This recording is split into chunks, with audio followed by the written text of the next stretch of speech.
Alors, bienvenue dans cette ville qui, vous le savez, est la 8e ville de France. Qu'est-ce qu'une thérapie non médicamenteuse? En 2013, le laboratoire universitaire Epsilon est représenté par 160 personnes, dont 47 chercheurs, notamment en médecine, philosophie, sociologie ou encore psychologie et psychiatrie. Les universités Montpellier 1 et Paul Valéry Montpellier 3 font partie des partenaires privilégiés du laboratoire. Le laboratoire Epsilon, que j'ai l'honneur de diriger, a été créé en 2011.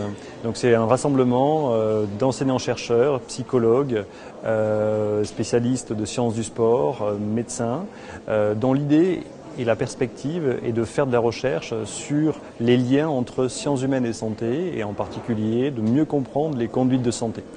Et dans le cadre de ce laboratoire, évidemment, l'idée est de pouvoir concevoir un congrès international où il y aurait cette mixité de chercheurs dans ces thématiques et en particulier sur les interventions non médicamenteuses. Donc en 2011, au Quorum de Montpellier, le 25 mars, nous avons réuni 300 personnes. Et ça a donné une impulsion pour le renouveler en 2013, cette année, le 5 avril. Et nous avons actuellement 600 personnes présentes au congrès, venant plutôt en majorité francophone, mais de plusieurs continents, à la fois du Canada, à la fois d'Europe, à la fois d'Australie et d'Afrique. Décrire les procédures, de quelle façon qu'on en est arrivé de façon pratique. Pour l'édition 2013 du congrès, les nombreux spécialistes invités ont évoqué enjeux et problématiques en conférences plénières et en ateliers thématiques, autour de questions à la fois multiples et complémentaires, telles que l'éducation pour la santé, l'efficacité en recherche interventionnelle dans l'autisme, l'innovation au service de la qualité de vie en milieu professionnel, ou encore les traitements non médicamenteux en matière de pathologies neurodégénératives.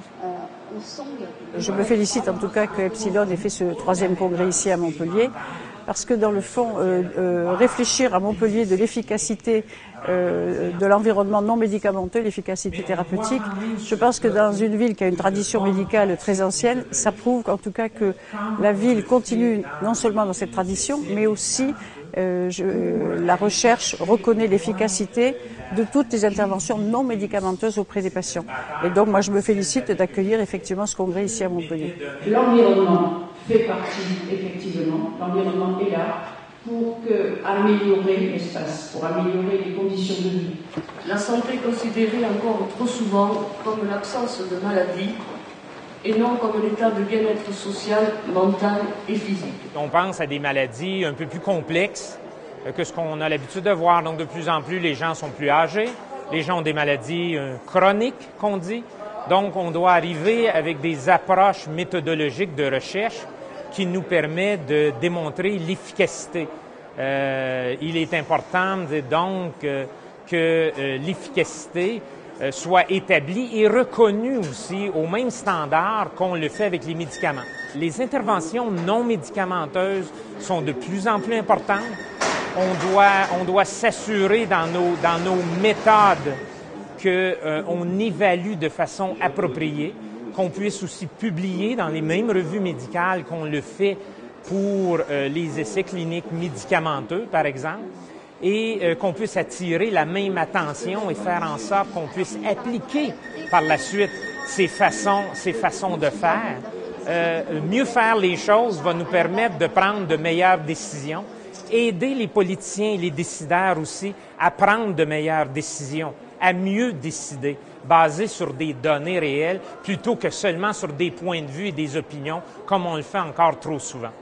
Notre perspective, c'est véritablement en 2015 de continuer sur cette démarche de rassemblement, de collaboration, dans une optique qui est relativement bien définie, qui est comment montrer l'efficacité d'une intervention non médicamenteuse. La nutrition, les conseils psychologiques, les psychothérapies, l'éducation thérapeutique, les programmes d'activité physique, la kinésithérapie, toutes ces thématiques aujourd'hui, on a l'impression de croire que ça marche, mais on ne sait pas si ça marche véritablement. Et donc, notre but dans le laboratoire, mais aussi dans ce congrès, c'est d'inviter à Montpellier, dans une ville qui est évidemment avec une image santé, mais aussi une image de lien entre les sciences humaines et la santé, d'avoir cette perspective de véritablement faire collaborer ces enseignants et ces chercheurs dans le domaine. Donc il y a des présentations orales, il y a à la fois des conférences et des conférences d'experts internationaux. Et on a souhaité également donner un petit peu de dynamisme en 2013 en invitant des stands d'experts et de propositions d'interventions non médicamenteuses.